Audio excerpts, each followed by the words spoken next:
Ha llegado el momento de escuchar la palabra de Dios. Un potente mensaje extraído de las Sagradas Escrituras. En la voz del pastor Carlos Hoyos. Mi estimado Mauricio, vamos a leer entonces el verso 1 y el verso 2 del capítulo 27. Amén. Que a la letra dice de la siguiente manera: venida la mañana, todos los principales sacerdotes y los ancianos del pueblo entraron en consejo contra Jesús para entregarle a muerte.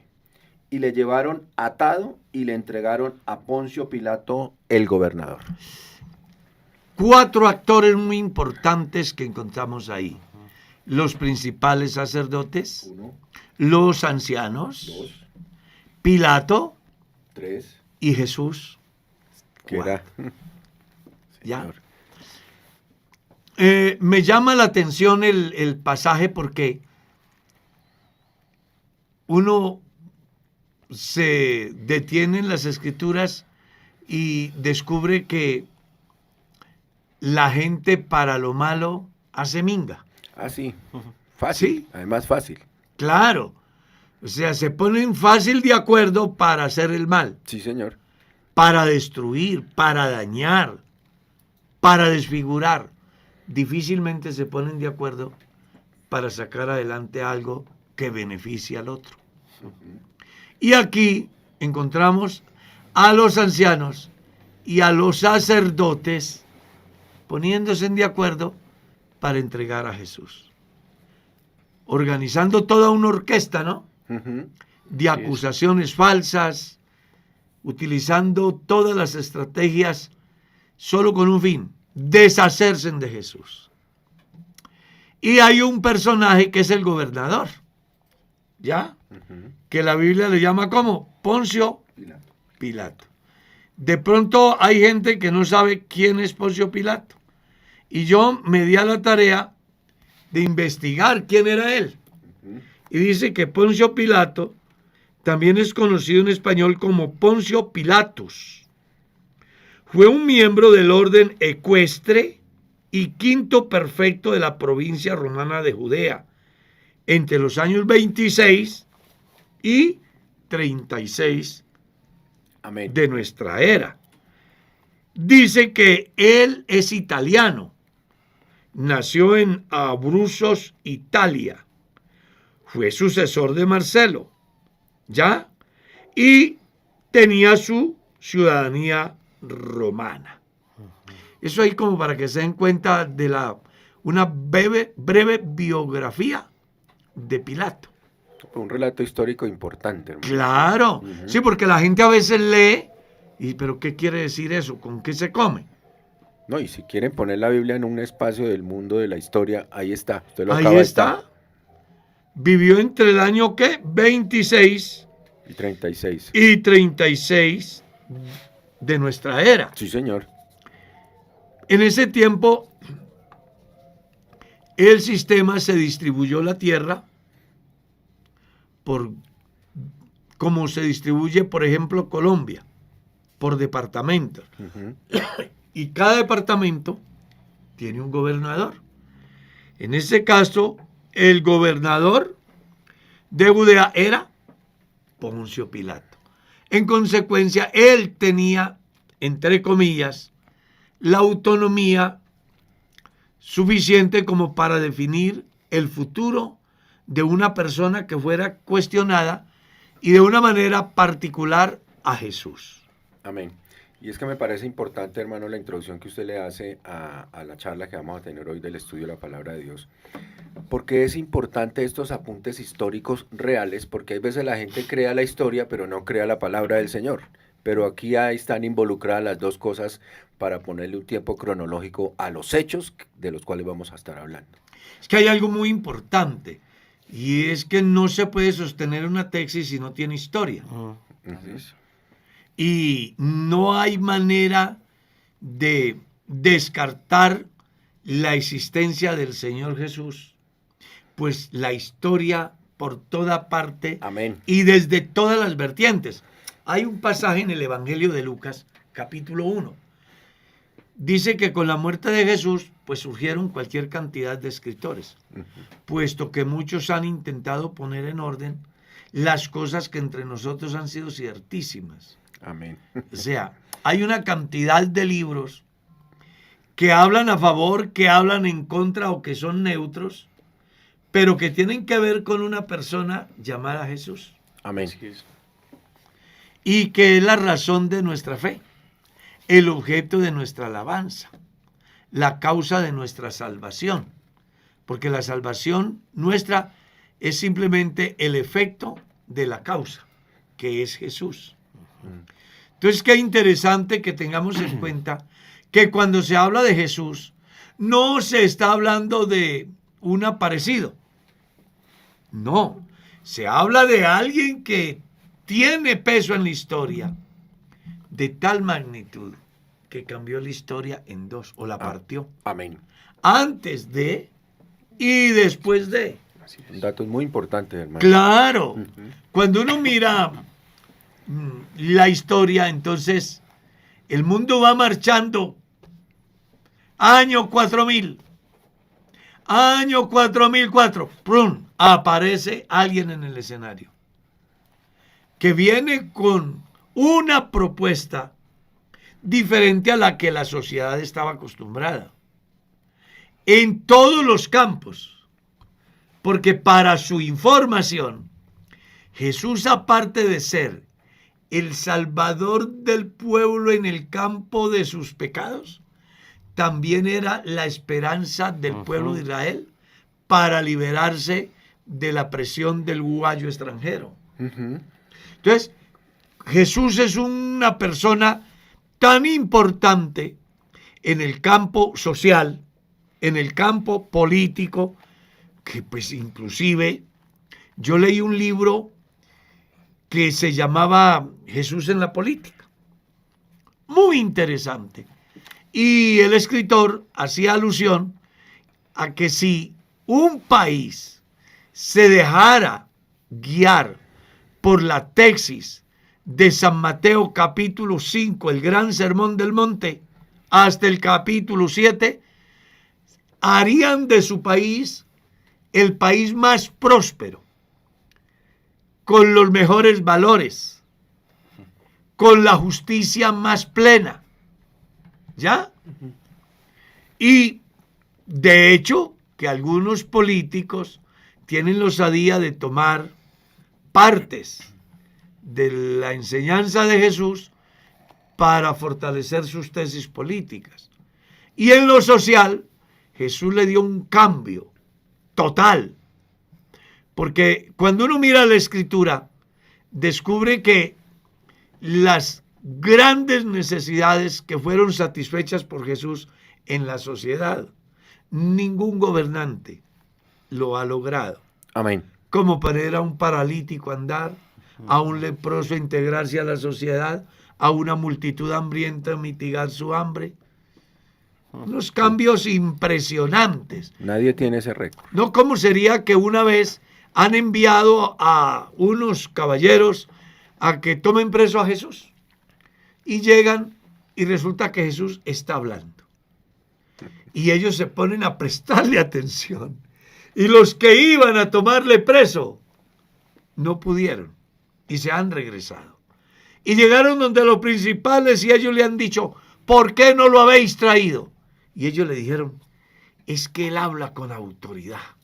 Nunca hemos oído hablar un hombre como este. O sea que Jesús marca la diferencia. Parte la historia en dos. ¿Ya? Un antes y un después. Por eso dije que Jesús, desde todos los aspectos, es el personaje más importante de toda la historia. Entre otras cosas, porque los más grandes pensadores del mundo dejaron algún documento, pero en ninguno de ellos se lee que resucitó. Amén. Y Jesús ha resucitado. Amén, amén, así es. Eso es muy importante que lo tengamos en cuenta. Entonces aquí se han confabulado para entregarlo al gobernador, a Pilato.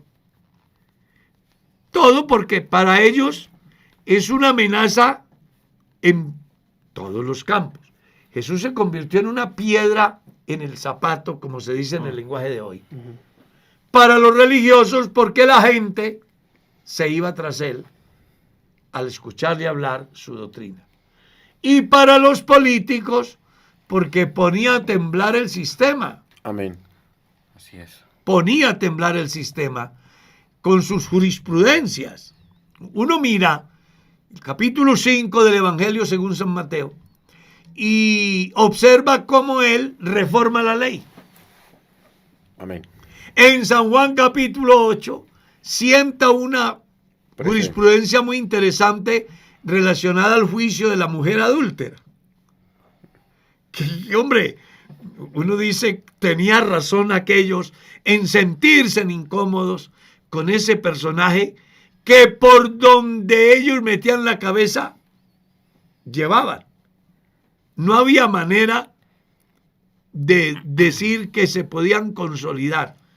Y eso es lo que los lleva a buscar la forma entre política y religión, sacar la más grande amenaza que había para ellos.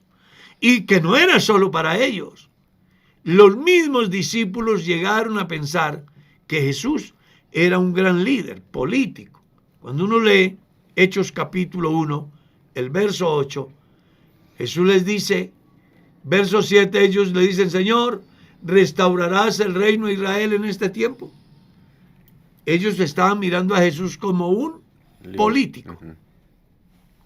Jesús les cambia el pensamiento y les dice, a ustedes no les corresponde meterse en asuntos de la política. Preocúpense por llenarse del Espíritu Santo, porque el trabajo de ustedes no va a ir enfocado en los herodianos, va a ir enfocado en la misión del cielo, Amén. En la salvación del hombre. Entonces es interesante que entendamos ese aspecto. Y es que es muy importante, hermano, entender esa, si me permite el término muy del presente, es un concierto para delinquir, ¿sí?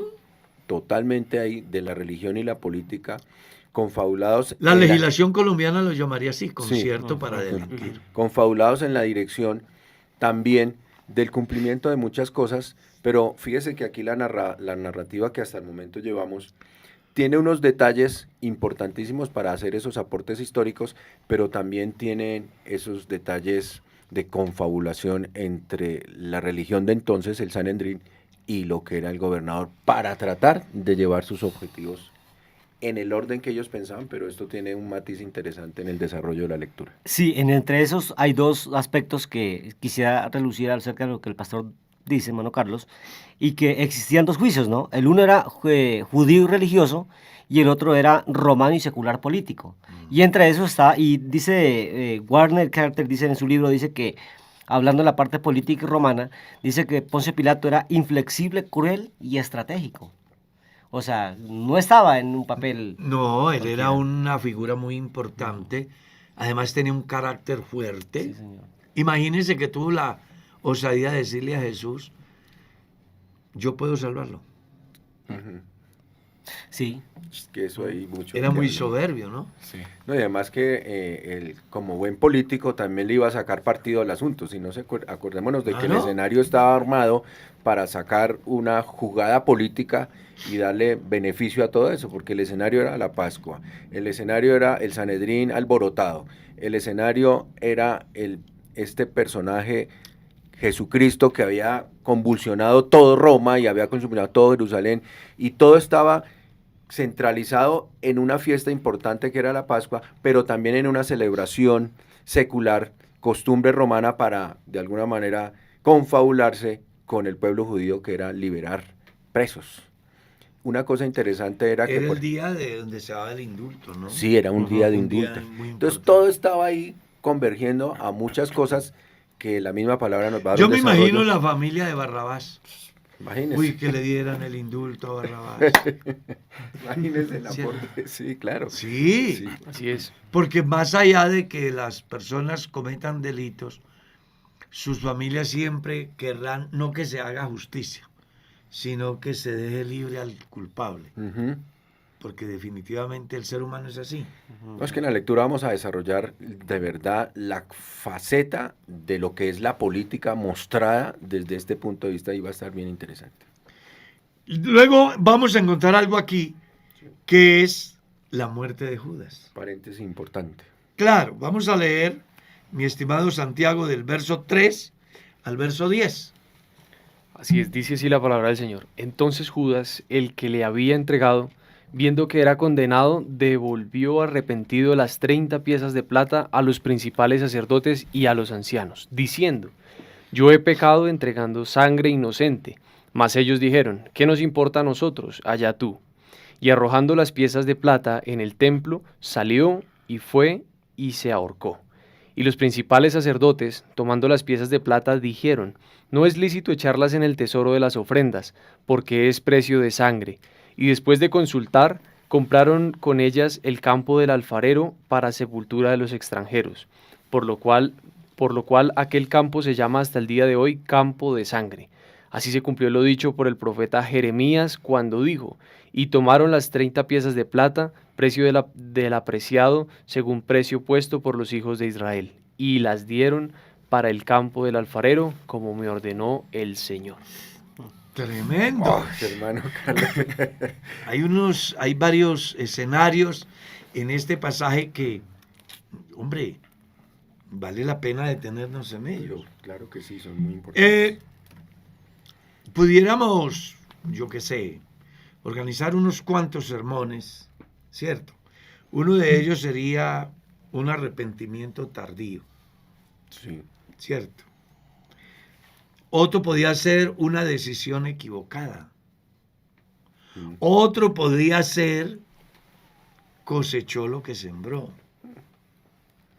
Ya, refiriéndonos a Judas. Sí. Así es. ¿Cierto? Mm. Otro sería un mal negocio. ¿Sí? Mm.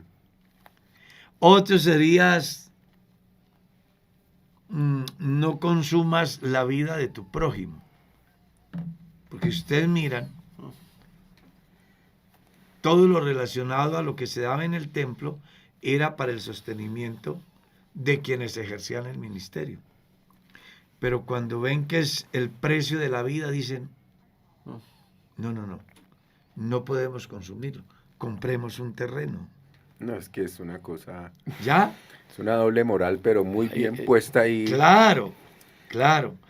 Pero aquí yo quiero que nos detengamos como por partecitas. Primero, Judas era uno de los discípulos de Jesús. Ujú. Como punto de partida podemos decir que en la viña del Señor hay de todo. Esto como para disipar los interrogantes de algunos cristianos que cuestionan en las iglesias a algunos cristianos y que piensan que el pastor lo hace intencionalmente. Y resulta de que Judas estuvo, está y estará. Ujú. Así de sencillo.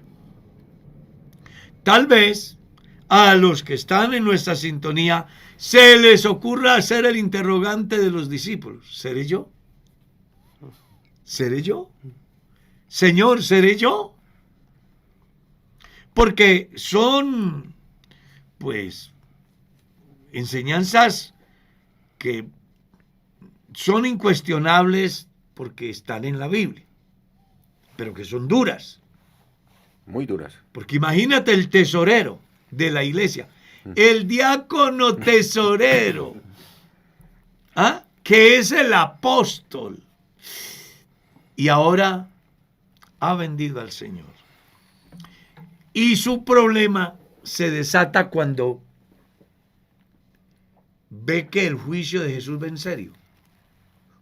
Sí. Tal vez él no midió consecuencias. No las midió. No las midió.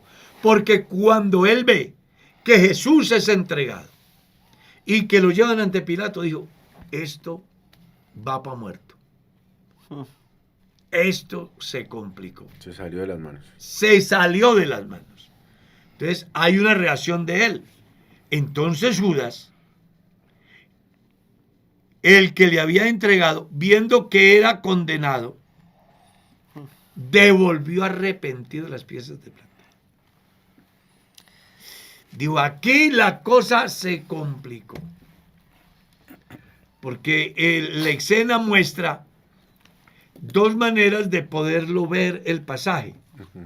Uno, Judas vio que Jesús era condenado a muerte. Y eso lo llevó a decir, he pecado. ¿Cierto? Y la otra es, en el autoexamen que éste hace, decir, yo ya estoy perdido. Porque he entregado a la persona más maravillosa. Y entonces aquí no me queda otro camino que entregar el dinero.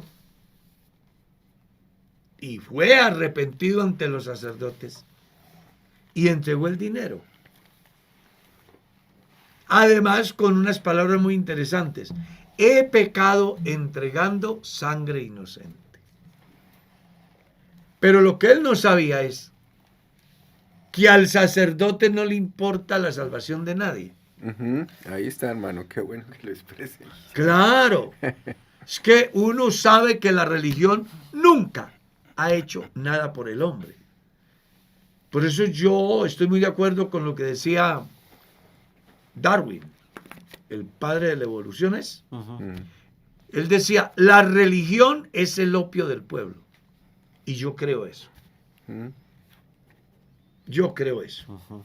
No comparto su tesis sobre la evolución, pero sí comparto ese pensamiento. Porque la religión tiene una particularidad y es que manejan una doble moral. ¿Ya? Y que ustedes la leen en San Mateo capítulo 23. En la cátedra de Moisés se sientan los escribas y los fariseos. Así que todo lo que ellos digan que haga, háganlo, pero no como ellos. Porque ellos, ¿qué? Dicen y no hacen. Entonces la religión nunca hizo nada. Prueba de eso, que Jesús confrontó más de una vez a los principales. El mismo escritor a los Hebreos en su capítulo 10, el versículo 11 muestra la inutilidad de la religión. Ciertamente todo sacerdote día tras día está ofreciendo y administrando los mismos sacrificios que nunca pueden quitar los pecados. ¿Ya? Entonces aquí el error de Judas no es que haya vendido al Señor, sino que busque la solución donde no está la solución. No era. La diferencia entre Pedro y Judas es que Pedro busca la solución en Cristo. Amén. Judas la busca en la religión. Y resulta que la religión, en la parábola del buen samaritano, se encuentra bien demarcada. Un hombre descendía de Jerusalén a Jericó y cayó en manos de ladrones, lo cual lo hirieron dejándolo como medio muerto, o sea, inconsciente. Pero pasa por ahí un sacerdote, que es el que está llamado a ser compasivo, según Hebreos capítulo 5. ¿Y qué hizo el sacerdote por el herido? Siguió de largo. Pasó de largo. Luego vino el levita. ¿Quién era el levita? La persona que estaba encargada en el templo de darle la bienvenida, de ser amigo del pueblo. Y aún viendo al sentenciado a muerte ahí en el abandono, no fue movido a hacer algo por el amigo. Pero pasó uno que iba en un caballo.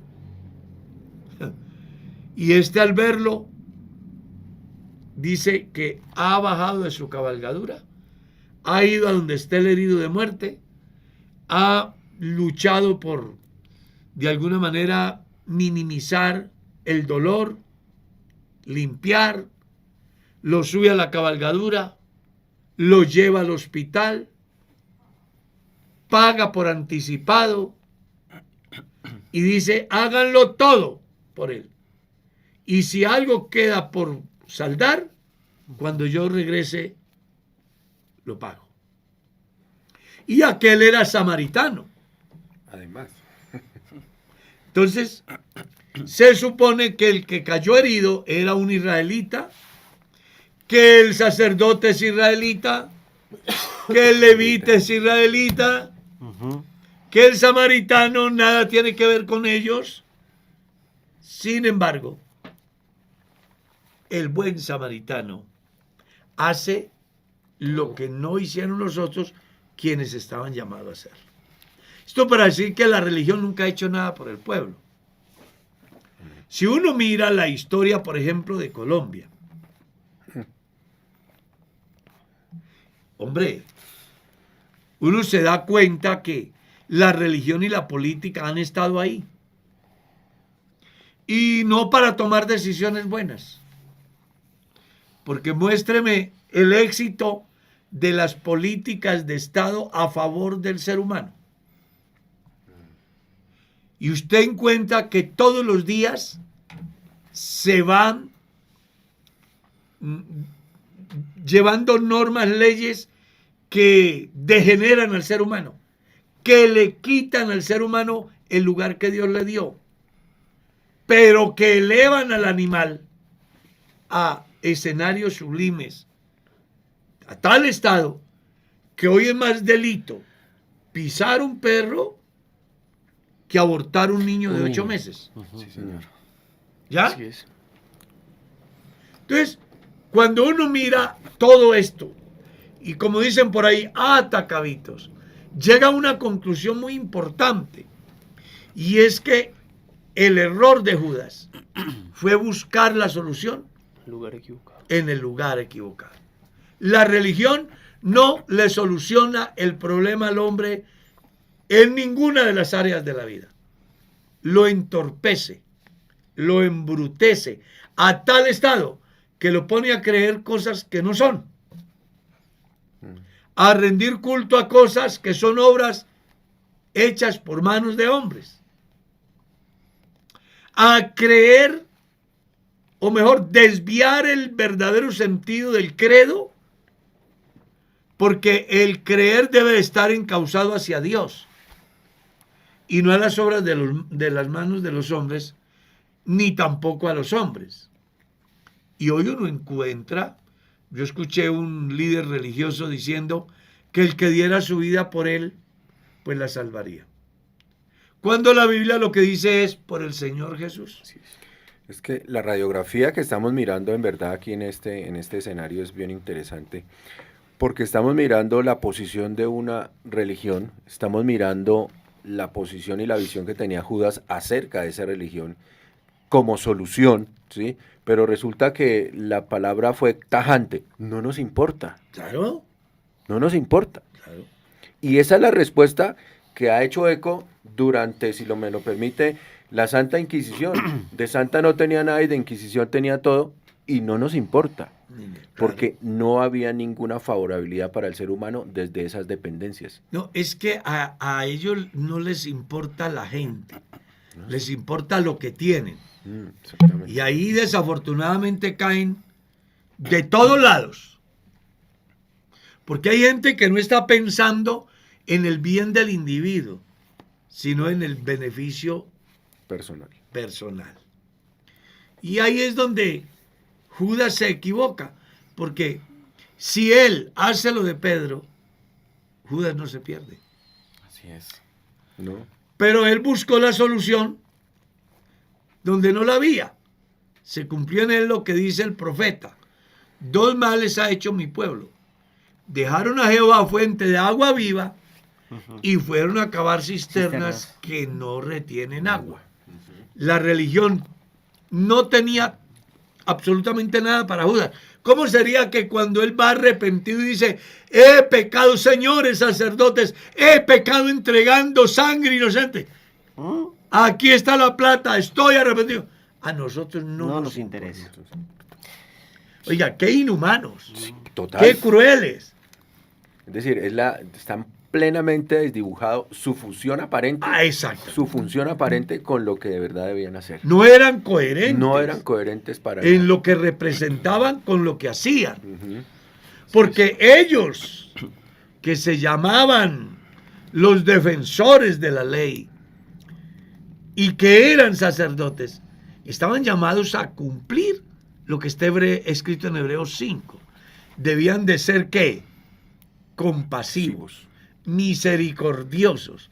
Pero este viene con el corazón partido y en vez de decirle, venga, vamos a ver cómo te ayudamos. Claro.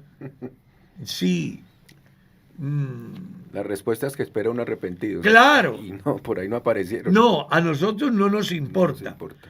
Y fue tan grande la decepción que se lleva Judas que va y se suicida. Eso de un lado. El otro lado es que hay unas corrientes que a uno le da risa en el último tiempo. Hay defensores de Judas en consecuencia del suicidio.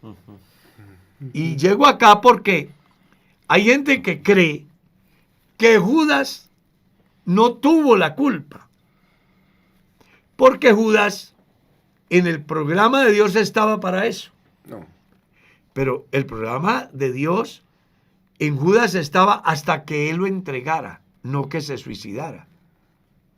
Amén. Porque es que el programa sí estaba escrito que uno de sus amigos le iba a entregar. El Salmo lo dice así, ¿no? La profecía estaba... Claro. Pero no dice que éste tenía que suicidarse. La decisión de suicidarse es la reacción de la falta de misericordia del sistema religioso. ¿Ya? Entonces hay unos que justifican el suicidio de Judas porque si no es por él, la salvación a nosotros no llega. No. Increíble, ¿no? Sí. Y basados en esa tesis, he escuchado expositores que se dicen ser teólogos, que avalan el suicidio. Y que si una persona se suicida, Dios tiene misericordia. Pero se les olvida que hay un principio que está en el Éxodo. No matarás. Y ese no matarás incluye el suicidio, la eutanasia, el aborto y el suicidio asistido. Cosa que los gobernantes, en aras de explotar el pueblo, buscan facilitarle a la gente toma de decisiones, entre comillas, para evitar el sufrimiento, ya sea psicológico, ya sea físico. Y entonces, la gente, dicen, como este sí nos ofrece, pues vamos a subirlo allá. El pueblo lo sostiene y ellos legislan para acabar con el pueblo. La Agenda 2030 busca eso. Sí, señor. Que a través de la eutanasia, el aborto y el suicidio a causa de la desesperanza, se reduzca la población mundial. O sea que esto va mucho más allá de lo que simplemente ven los electores en las temporadas electorales. Pues resulta de que es bueno que las personas comprendan que el hombre está en la tierra con un propósito. Para que haya un hombre en la tierra, es apenas normal decir que le ha ganado la carrera a más de 250 millones de hermanos. Amén.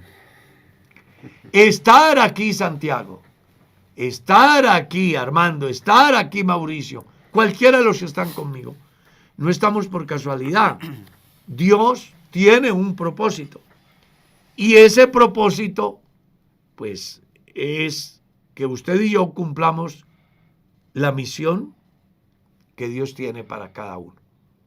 Y en esa misión no aparece el suicidio. En esa misión aparece el hacer el bien, el contribuir con el bienestar del otro.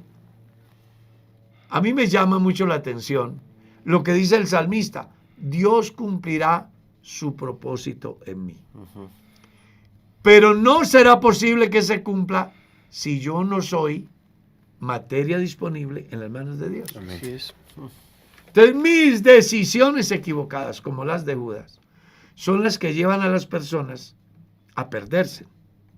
No, y se encierra en una frase que el mismo sacerdote la pronuncia con signos de admiración. Puede decir uno que lo gritó, podría uno especular un poco. Allá tú, Claro. mira a ver Allá tú. cómo las arregla. Vea. No, es que son dos palabras muy interesantes. No nos importa. No nos importa. Allá tú. Es una cosa... Oye, pero no eran los líderes del pueblo, Sí, señor. los que estaban llamados a ayudar. Claro, descubren lo que son, a diferencia del buen samaritano. Pero porque además esa frase la antecede que Judas dice, he entregado sangre inocente. ¿Mm? Es decir, la verdad se revela frente a ellos y les dice, Amén. este Jesús es inocente. Y a ellos no les importa. Y más adelante se ve la hipocresía de ellos. Ah, no, esas monedas... no, Claro, no. la doble moral. Así es. No podemos comerla porque es la vida. Pero compremos un terreno para todos los salvajes. Pero imagínese, hermano, Como llamaba la religión en el reciente pasado en Colombia, que decía que para los, llamaban así, moros o seres irracionales, a los que no eran de su credo. Conocí un pueblo donde ha muerto un hermano, lo llevan, porque en el pueblo el sacerdote es el que tiene el control del cementerio, de la educación, de todo, y resulta que le dicen al sacerdote, la familia, que les permite enterrar su muerto. Y él dijo, el lugar santo no es para enterrar animales. Wow. O sea, y uno dice, venga, pero afortunadamente esos cristianos tenían carácter. Y le dijeron, bueno, nosotros queremos pagar el sepulcro. Pero si usted no quiere, pues entonces te dejamos el muerto. Y se lo dejaron en el atrio. No quiso enterrarlo con plata. Y les tocó enterrarlo de gratis. De gratis. Eso es la doble moral de la religión. sí, porque cuando pensaron en comprar, teoría, pagar sangre inocente, ahí sí Ese la tipo de conciencia no orden. estaba por ahí, sí. Pero ahorita aparece la buena conciencia, entre comillas, para justificar un acto mal con otro que aparentemente fue muy bueno. Entonces podemos decir, uno, todo tiene su tiempo. Entonces, no deje para arrepentirse tarde. Así es. Dos, refleja el carácter de la religión. Tres, muestra que un hombre en crisis comete cualquier locura. Cualquiera. Y lo más importante de todo es que también ese escenario nos dice a nosotros que Jesús es el cumplimiento de la profecía Amén. que estaba escrita en el capítulo 11 del libro de Zacarías.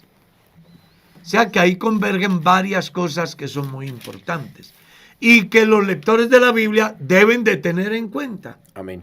¿Ya?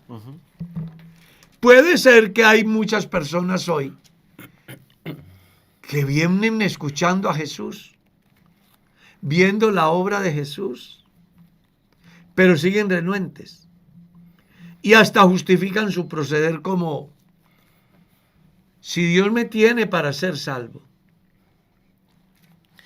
¿Ya? Sí, es como la más Sí, conocida, ¿no? Claro. Si algún día voy a ser salvo, Dios me llama. O sea, culpan a Dios de la condenación de ellos. Y se les olvida que cada sermón que escuchan, cada invitación, cada vez que leen la palabra, es Dios llamándolos Golpeando su puerta. al arrepentimiento. Y entonces va a venir un día donde van a querer arrepentirse. Pero ya va a ser ¿qué? Tarde. Resulta que en la Biblia hay arrepentimientos tardíos como el de Saúl. Vino arrepentido y con lágrimas y no hubo lugar. Los antidiluvianos, arrepentidos, ahora sí, y no hubo lugar. Claro, Judas, he pecado, estoy arrepentido y no hubo lugar. Oye, Qué enseñanza tan importante para los que hoy pueden vernos y escucharnos, en el sentido de que hoy es el día aceptable. Amén. Hoy es el día de salvación. ¿Ya? Para una persona ser salva, tiene que aceptar el señorío de Jesús. Amén. Que fue uno de los errores de Judas. No aceptó el señorío de Jesús. No quiso aceptar ni el mensaje de los ángeles cuando Jesús nació. Traemos nuevas de gran gozo, que ha nacido en la ciudad de David un Salvador, que es Cristo el Señor. Judas nunca llamó a Jesús Señor. Así es. Lea la Biblia. Sí, señor. ¿Y por qué no lo llamó Señor?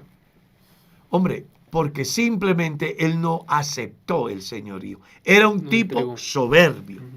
Nadie llama Señor a Jesús si no es por su espíritu. Exactamente. Hermano Carlos, usted me va a corregir.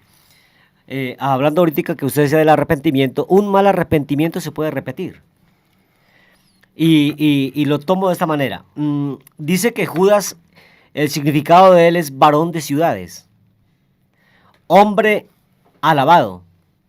O sea, el ego de Judas Iscariote era una cosa impresionante. Tanto que lo que usted dice acerca del arrepentimiento, pues lógicamente que el arrepentimiento de él no fue ni siquiera genuino, ¿cierto? Teniendo su propia culpa. No.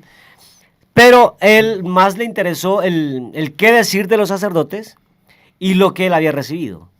Lo que usted dijo al inicio. Si él hubiese corrido, no importa las monedas, no me interesa lo que digan los sacerdotes, sabiendo que en él no está la solución, pero sí corro ante el Señor, a quien yo he ofendido. Yo creo que el arrepentimiento, como dijo usted, hubiese cambiado la historia de Judas. Pero claro, hay un ejemplo en la Biblia de una mujer que llega pidiendo misericordia. Y Jesús le dice, no está bien dar el pan de los hijos a los perros. Eso dice que esa mujer nada tenía que ver. Nada tenía que ver. Pero ante la actitud humilde de ella, Amén. cambió Aún así la historia. recibió. Eso es lo que marca la diferencia entre Judas y Pedro. Sí, señor. Pedro sí sabe dónde está la solución. Judas la busca donde no es. Y por eso es que él se pierde. Se pierde porque busca la solución donde no está. Y porque en el momento más crucial de su historia, aún así, no acepta el señorío de Jesús. Entonces aquí sí las personas deben de entender que es necesario para ser salvo entender el señorío de Jesús. Pablo escribe en la carta a los Romanos y dice, esta es la palabra de fe que predicamos, que si creyeres en tu boca, si creyeres en tu corazón y confesares con tu boca que Jesucristo es El Señor. Amén. serás salvo. Sí, amén. Nadie puede ser salvo si no es en Cristo. Y él se lo dijo a los mismos judíos. Ustedes son de abajo y yo soy de arriba. Amén. Y si ustedes no creen que yo soy, en vuestros pecados moriréis. Nunca lo vio con la capacidad de que pudiera perdonar sus pecados. Exactamente. Inclusive a mí me asombra que Saulo, cuando era Saulo, cuando el Señor le hace el llamado, dice, ¿quién eres, Señor? Y para los judíos decir Señor es porque tiene que ser el Señor. De resto ellos no le van a decir a nadie, Señor. Es que Señor en esa cultura es lo máximo. Era todo. Todo. El error de Judas fue no aceptar que Jesucristo es el Señor. Su soberbia lo llevó a tal nivel que pensó que Jesús era cualquiera. Cosa que no pensaron los otros apóstoles. Porque incluso el más incrédulo de todos, el día que Jesús se le revela, él termina diciendo, Señor mío Amén. y Dios mío. Yo creo que esto nos lleva a reflexionar, porque cuando en Hechos, en el capítulo 1, cuando Matías es escogido en lugar de Judas, me llama la atención que los apóstoles dicen, y era contado con nosotros y tenía parte en este ministerio. Claro. Creo que eso nos lleva a reflexionar, aunque muchas veces estamos aquí, hacemos parte de aquí, quizá no hemos aceptado el señorío de Cristo en la totalidad de nuestras vidas. Creo que eso nos lleva a reflexionar Amén. el día de hoy, eso que muchas veces, y a la audiencia, aunque estamos aquí, hacemos parte quizá del trabajo diario, venimos a los cultos, asistimos con regularidad, aportamos a este ministerio, el crecimiento de la iglesia, pero al final y al cabo lo que hay que Terminan llegar a la perdiéndose. conclusión es Sí. quién es mi Señor. Y si Jesús es mi Sí Señor, le estoy dando lugar al Señor que así Él es. merece. así es. Porque Él le había dado lugar en su historia a otras cosas. Hay un texto que dice que Judas dijo, ¿por qué este desperdicio? Hablando de la mujer. Ujú. Si esto se hubiera podido vender Y dárselo a los pobres. y dárselo a los pobres. O sea, no alcanzó a entender ni siquiera en ese momento quién era Él. Entonces aquí, para concluir, vamos a decir que hay que aprovechar la oportunidad que Dios nos da para recibirlo como nuestro Señor, Así es. Amén. reconocerlo como nuestro Señor, obedecerle como nuestro Señor, porque esa figura de Señor es la condición del superior frente al esclavo, Amén. que es lo que muchas veces nosotros no queremos, Esa sumisión. esa sumisión a lo que Él dice. No le vaya a pasar a usted a lo de Judas, o lo de Saúl, o los antidiluvianos, y otros. Y aquí Armando planteaba una tesis muy importante sobre el doble arrepentimiento tardío. Y yo pensé que me iba a hablar de los ninivitas, porque los ninivitas se arrepintieron, pero 150 años después fueron destruidos. Sí, señor. Porque volvieron a lo mismo. Aquí se trata de que cada uno entienda que el arrepentimiento debe ser definitivo Genuino. y aprovechando el tiempo. No sea que nos pase lo de Judas, Así es. que aunque dijo arrepentirse, llegó tarde. ¿Por qué llegó tarde? Por dos razones. Una, porque hasta ese día no ha podido entender que Jesús era el Señor. Y dos, que la consecuencia de eso es a ir a buscar la solución donde no la hay. Así es. Pero hoy la puerta está abierta. Amén. Amén. Así es. Jesucristo el Señor está al alcance. Así es. Amén. Y el pecador que quiera, hoy puede ser salvo. Amén. Y qué Nos bueno. vamos. Nos vamos, me despido con estas palabras. Hoy en día la predicación del Evangelio, la enseñanza de la palabra de Dios nos enseña dónde y cómo tener un verdadero arrepentimiento. Así es.